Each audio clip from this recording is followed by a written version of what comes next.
Alright, so this is a short video on just MIG welding, and it's going to be showing the difference of the weld, whether you bevel a piece or if you do not bevel a piece.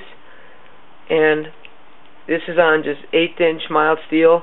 I know there's paint on it and stuff, but I'm going to clean that off really fast with the grinder, and then I'm going to weld this up. So I'll just be right back after I clean those up. They're the weld seams. I'm not going to do the whole thing because I'm lazy, but that's all I'm going to do, and then I'm going to weld it for you. There are my pieces. The ones on the left are beveled, and the ones on the right are not. And they're both cleaned up pretty well. And for those of you who don't know what beveling is just putting an angle on the two pieces so that the actual thickness of the metal is makes it smaller, makes it thinner, so you get better penetration. And what also you can do, if you don't have time to bevel it, or if you just don't want to, you can leave a small gap in between the pieces of metal. And because what that'll do is, if you have two pieces of metal butted up together, or even think about it this way, if let's say you have an oxy fuel torch and you're trying to heat up something, if you heat up the middle, it's going to heat up slower than the very edge, and just because there's more surface area. So if you have these two butted up together and you're welding, if they're butted up real close and real tight, then it'll be the same thing as, like, it won't heat up as fast. So if they're separated, you heat up both the ends faster, so it heats them up hotter, so you get better penetration. So that's basically what beveling does. But with beveling, you don't have to do a gap unless it's a really thick pipe. Pipe welders do that a lot, and if it's a really deep gap, they'll have to do several passes to fill it in if it's a thick enough piece. But obviously I don't have to do that because it's 1/8". But there it is anyway. Now I'm going to weld it for you. So I'm going to weld the beveled side first, and there's no particular reason, just kind of feel like it. Get some of this crap out of the way. And first I'm just going to tack them up. I'm going to tack both of them up, and so just save me some time. So let's try it.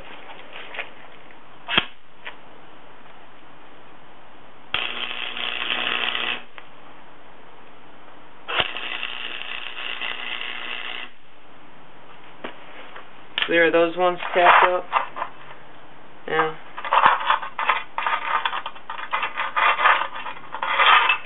sorry if these are out of view here, but I'm just gonna. There's nothing special. I'm just tacking the other one up.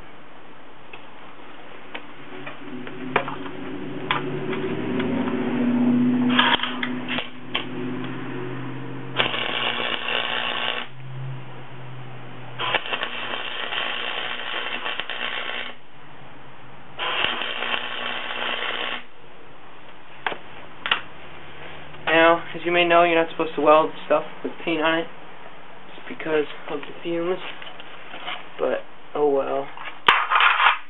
And I'm going to clean them up.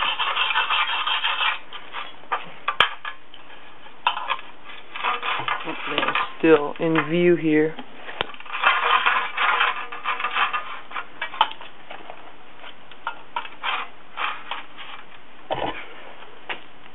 Okay. So now I'm going to weld the entire seam, and what I'm going to do is just do, like, not really a zigzag pattern, but I'm going to do like cursive E's. That's always a good way to weld. So I'm just going to do that.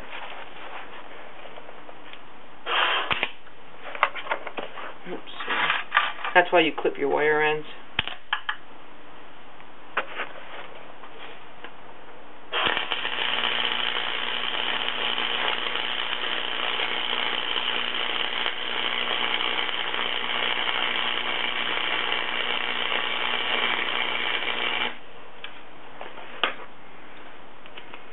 Okay, so it's still really hot. Whoa.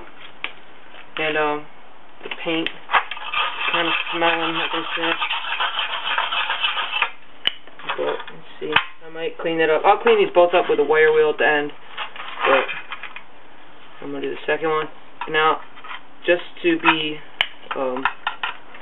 keep them close to the same results, or the same environment, I'm gonna weld them using the same method, recursive ease. So I'll do that for you right now.